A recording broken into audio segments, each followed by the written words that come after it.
Oke guys, selamat datang di Sobat Off Grid yang lagi cari-cari inverter low frequency mana nih? Pasti ada ya. Nah kebetulan jika kalian nonton video ini mungkin ini cara saya memperlihatkan ya, mungkin cara-cara terbaik untuk memilih inverter low frequency agar tidak keliru atau tidak menyesal di kemudian hari ya. Jadi inverter low frequency itu biasanya digunakan pada sistem PLTS atau micro hydro ya kebanyakan. Nah, bagi yang menggunakan PLTS ini bisa inverternya bisa ada yang sepaket dengan MPPT charger, ada yang sepaket juga dengan PLN charger. Nah, biasanya juga itu ada yang 3 in 1, ada yang MPPT dan PLN chargernya sudah sepaket dengan inverter. Biasanya itu harganya itu ada kisaran 3 juta, ada yang 4 juta tergantung kapasitas kVA per paketnya. Seperti itu.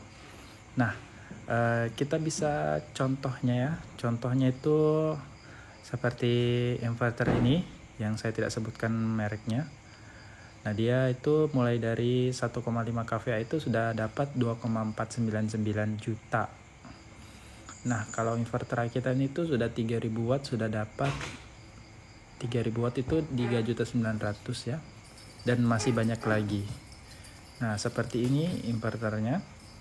Ini inverter dari merek Kenika.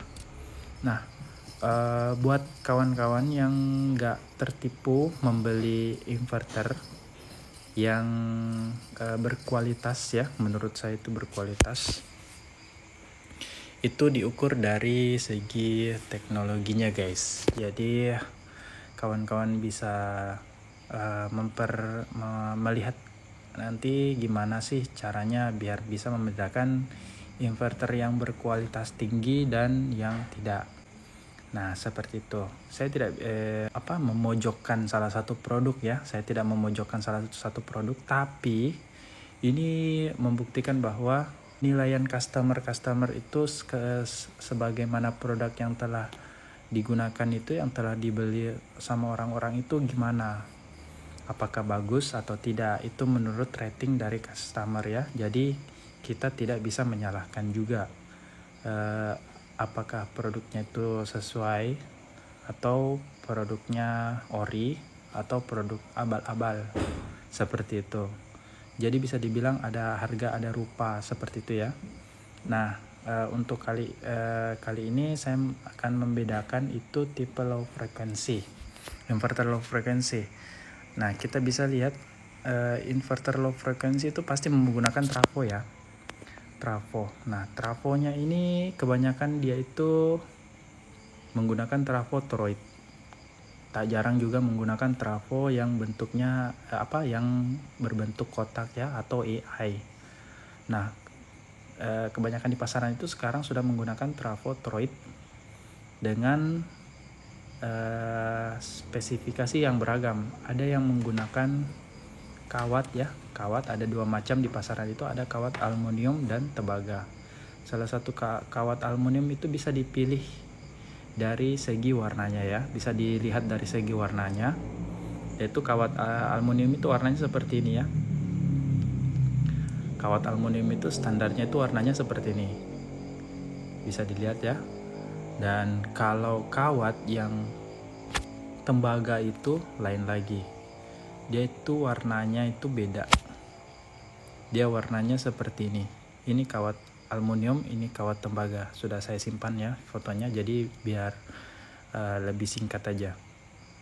Nah, ini yang inverter yang saya punya high frequency yang saya perbaiki itu dia menggunakan kawat induktor tembaga. Nah, di sini bisa tahu kan bedanya kawat yang mana sih, kawat aluminium sama tembaga ya. Sini. Ini aluminium, ini tembaga. Nah, pasti kalau kita kerok polesannya ini, warna polesannya itu pasti warna putih. Itu tandanya aluminium. Kalau ini tembaga, dia kalau dipoles itu emalnya itu dia warnanya kuning kemasan ya, kuning telur. Biasanya sih orang bilang gitu.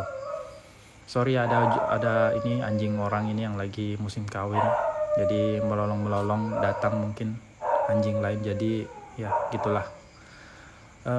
Kita lanjut lagi di komponen utamanya, yaitu inverter trafonya.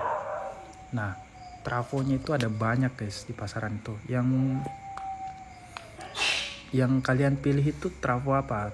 Trafo aluminium atau trafo tembaga? Kalau orang-orang yang hobi audio system itu pasti pilihnya yang tembaga ya, jelas-jelas tembaga. Karena itu ada alasan terpenting, yaitu hambatan resistansi yang ada dalam logam. Nah, hambatannya itu terdiri dari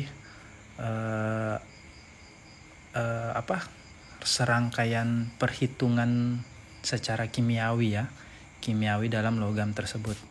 Nah, logam tembaga itu sama aluminium itu jauh berbeda, karakteristiknya juga jauh berbeda.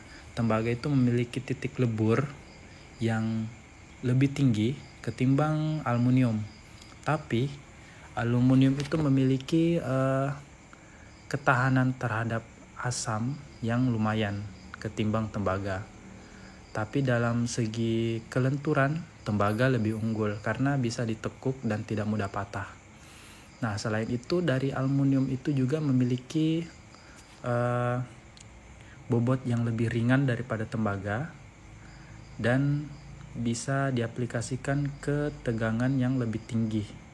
Bahkan sistem-sistem jaringan listrik yang sampai yang miliaran kilovolt itu trafonya itu rata-rata itu menggunakan gulungan aluminium.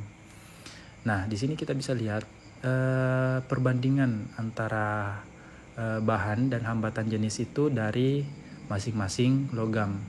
Ada perak yang 1,59 miliohm, ada yang tembaga. Nah, tembaga ini 1,68 miliohm. Nah, kalau aluminium dia memiliki 2,65 miliohm kali 10. Nah, seperti itu. Jadi sini sudah jelas beda ya. Jelas beda ini hambatan resistansinya tembaga dengan aluminium. Nah, sudah tahu kan? Jadi untuk penghobi audio system itu sama penghobi Tamiya itu, mobil-mobilan Tamiya itu ya, pasti lebih memilih gulungan tembaga ketimbang aluminium.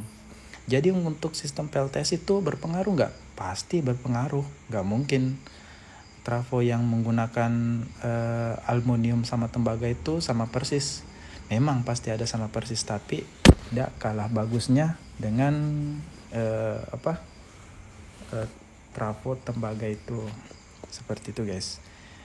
Jadi kita bisa lihat di sini salah satu saya tampilkan ya, salah satu video dari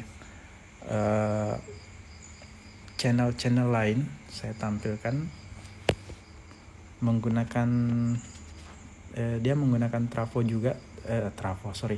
inverter tipe ini ya.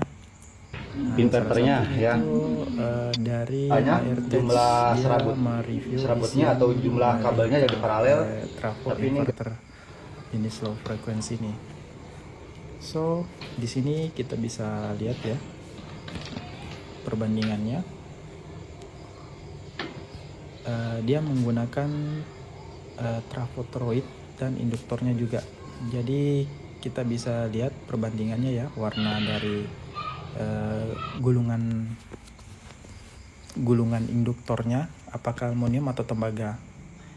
Nah, biasanya itu kalau di inverter rakitan pabrikan itu biasa sepaket ya, sudah satu kawat dengan trafo toroidnya, biasanya satu kawat dengan trafo induktor, biasanya gitu. Nah, dilihat dari video ini juga sama ya, sama persis. Di sini untuk trafo toroidnya ya. Oke, Nah, bisa diperhatikan ya. Sini. Nah, adalah sebagai kabel yang di kabel ya, yang di. Nah, PWM-nya 4 trafo induktornya. Oke. Ini warnanya ya, bisa dilihat warnanya. Nah, ini teman-teman ya. Warnanya sama ini atau yang ini. Nah, foto gua aja deh, yang ini sama nggak sama yang ini.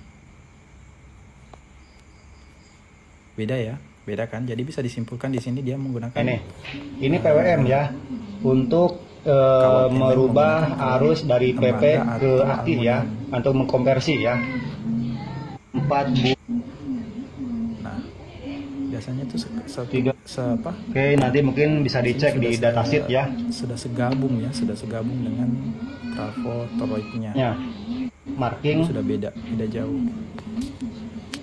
Nah, sekarang kita lihat, saya mendapat komen ya dari kemudian untuk pengguna juga. Inverternya ya, kita lihat untuk inverternya. Dia mengatakan itu inverternya tidak bisa jalan, padahal itu memiliki kapasitas 3000 VA.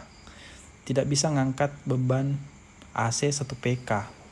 Nah, AC 1 PK itu berapa watt? Nah, kita searching aja itu AC 1 PK itu berapa watt. Nah, di sini 840 watt 1 PK ya. Jadi bisa disimpulkan inverter dengan daya 3000 VA tidak bisa angkat beban sebesar 840 watt. Nah, kira-kira gimana itu menurut kalian? Apakah worth it kah dengan harga 4 jutaan? Sudah sepaket dengan MPPT sih, tapi masa 3000 VA, maksudnya 3000 VA nggak sanggup nyalain AC 1 PK dengan daya 840 watt. Nah, jadi gimana? Ini penilaian dari masing-masing ya. Ada yang worth it-nya, masih worth it dengan harga yang segitu, ada yang mungkin nggak dulu deh ya, tergantung dari kalian aja. Nah, setelah itu sudah satu ini kita bisa perkuat lagi dengan komen dari salah satu penghobi PLTS juga, tapi kita lihat dari channel Ajik Online. Selamat pagi teman-teman, hari ini jadi kita akan tes karena kemarin saya mendapat info dari istri bahwa ketika menghidupkan air dryer itu inverter Techfine-nya mati. Jadi kita akan tes benar atau tidak. Statusnya baterai 49,5 volt, lagi posisi ngecas. Ngecasnya 14 ampere kali 70 berarti sekitar 1000 watt nih pagi-pagi. Harusnya dengan baterai kedua baterai itu masih 2 baterai harusnya udah bisa jalan ya, atau dayanya karena dayanya cuma sekitar 400 watt yang dibutuhkan. Kita akan hidupkan hair dryer. Ini hair dryernya, coba nyalakan. Ini hair dryer dan seperti apa yang terjadi, nah itu dihidupin ya, mati. Nah teman-teman langsung dia inverternya ini baru mati. Ya, inverter baru, cabut aja nih. Nah, oke, itu dia langsung mati dan restart. Gak apa-apa, kita coba lagi sekali ya. Saya bahas tadi itu diperkuat dengan komen ya, colokin dan hidupin. Komentar dari @16fan26. Nah, si fan ini dia mengatakan hidupin sama kayak punya janji. Nah, itu langsung mati dia. Oke, langsung cabut aja. 500 watt. Entah itu jet pump, mesin cuci, hair dryer dan lain-lain, itu inverternya restart alarm. Jadi harus dibebani di atas 500 watt dulu baru bisa. Tapi sekarang dia cuma pakai trafonya aja yang ternyata bahannya aluminium. Induktor sama modul EGS 002 saya beli sendiri. Setelah itu nggak ada masalah. Cuman sekarang musim hujan, khususnya Tambanan, baterai jadi jarang full. Nah, setelah itu dia Bapak Ajik Online ini membalas matur suksma infonya. Jadi memang dari inverternya ya. Jadi ini bapaknya ini orang Bali. Terus dibalas lagi dengan betul. Saya sudah konsultasi sama teman PLTS luar daerah, mencari solusi, hasilnya tetap sama, alarm mulu. Sayang banget awal tahun keluar duit lumayan buat inverter, sekarang nggak kepake ya, walaupun tak pakai trafonya saja. Seperti itu guys. Jadi untuk inverter ini bisa dipastikan kalau menurut saya kurang worth it ya, hidup lagi. Cuma karena keluhan-keluhan dari teman-teman sekalian juga kayak gitu. So Mungkin itu ya sebagian dari pengguna PLTS yang mengeluhkan tentang inverter yang ini. Saya nggak sebutkan anunya ya, saya nggak sebutkan mereknya karena takut nanti dihujat sama netizen yang bela-belain merek ini. Yang saya nggak tahu, tapi itu ya, saya sudah memperlihatkan bukti nyatanya karena bukan saya sendiri ya. Oke, untuk tipsnya itu membedakannya itu trafonya itu seperti itu. Salah satu trafo yang paling penting. Karena trafo itu diukur dari kualitasnya. Apakah dia menggunakan tembaga atau aluminium. Karena sudah tahu ya, sudah saya lihat memperlihatkan tadi itu bentuk rupa kawat aluminium dan tembaga itu sudah jauh berbeda. Begitu pula dengan hambatannya. Dan tak lupa juga dari harganya. Kalau harganya tembaga lebih mahal daripada aluminium. Jadi wajar aja kalau harga inverter low frekuensi yang betul-betul menggunakan tembaga itu lebih mahal daripada aluminium. Jadi sudah jelas ya. Ada harga, ada rupa. Jadi kalau memang tetap engah memilih inverter yang buatan Cina, ya nggak apa-apa, itu kan pilihan dari Anda bukan saya. Tapi yang nonton video ini mungkin bisa jadilah bahan referensi atau bahan pertimbangan buat kalian semua. Memilih inverter yang baik dan benar itu seperti ini loh. Kalau memang datang ke toko itu, ke tokonya nggak harus buka inverternya dulu baru lihat trafonya, enggak. Cukup dilihat dari website aja sudah bagus, sudah mewakili. Seperti itu guys. Jadi selain trafonya itu apa juga bang? Ya pasti dari reviewnya sih. Kadang-kadang kalau menurut saya dari reviewnya orang-orang itu kayak gimana. Mungkin kita bisa dapat masukan dari situ apakah bagus atau tidak. Seperti itu. Jadi inverter yang menggunakan kawat tembaga murni itu berasal dari merek Excite. Inverter Excite ya. Dia ini menggunakan pure copper, pure tembaga.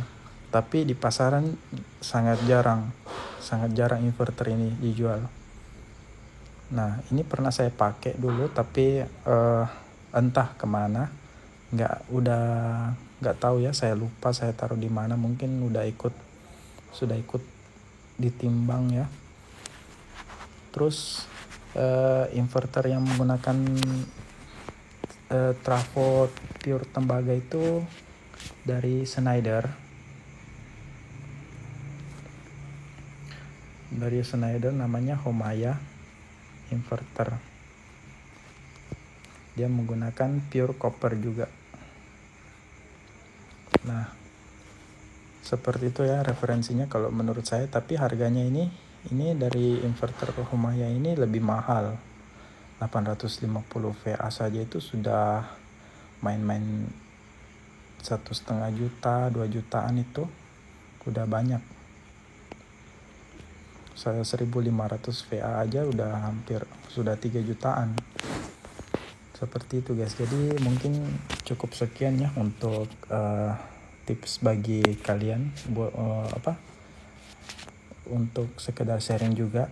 Jadi kesempatan kalian buat mempertimbangkan ini mungkin bisa ya jadi acuan. Ya seperti itu guys.